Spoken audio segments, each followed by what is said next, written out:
Oui, merci Idoia. Je vous rassure, je serai très bref. Je dirais en quelques mots que du début à la fin, ce colloque aura été passionnant.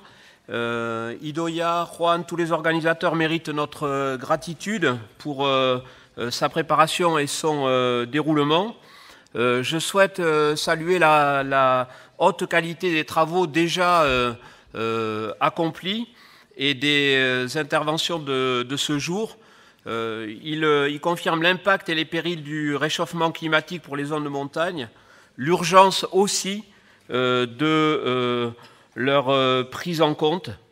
Je retiendrai également le caractère innovant des initiatives de sciences citoyennes.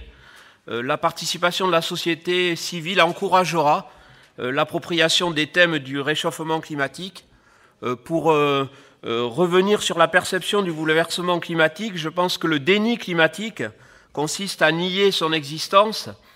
C'est ce que nous appelons le climato-sceptisme, mais aussi l'importance de sa gravité et l'importance des modifications à opérer pour en tenir compte. L'angoisse pour les individus comme pour les sociétés peut provoquer la paralysie. Et c'est pourquoi il est fondamental de proposer des solutions, de tenir un discours qui ne soit pas un discours seulement anxiogène, mais un discours porteur d'espoir, car les solutions existent et car il n'est pas trop tard.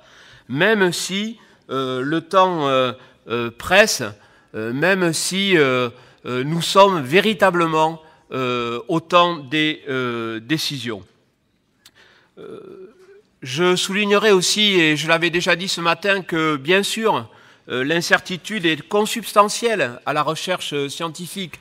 Le doute est le moteur de la recherche scientifique et c'est l'honnêteté des chercheurs que de nous livrer leurs conclusions avec leurs interrogations comme ils l'ont fait. Mais la société ne peut pas exiger des scientifiques des prédictions pour agir. La société doit prendre son destin en main. Et je terminerai en soulignant qu'il appartient maintenant aux décideurs d'assumer leurs responsabilités en optant pour une culture du traitement du risque qui est avérée et grave. Il revient aux décideurs politiques d'affronter, et cela a été dit à la fin de cette table ronde, les intérêts économiques contrariés par la nécessaire transition écologique. J'ai terminé.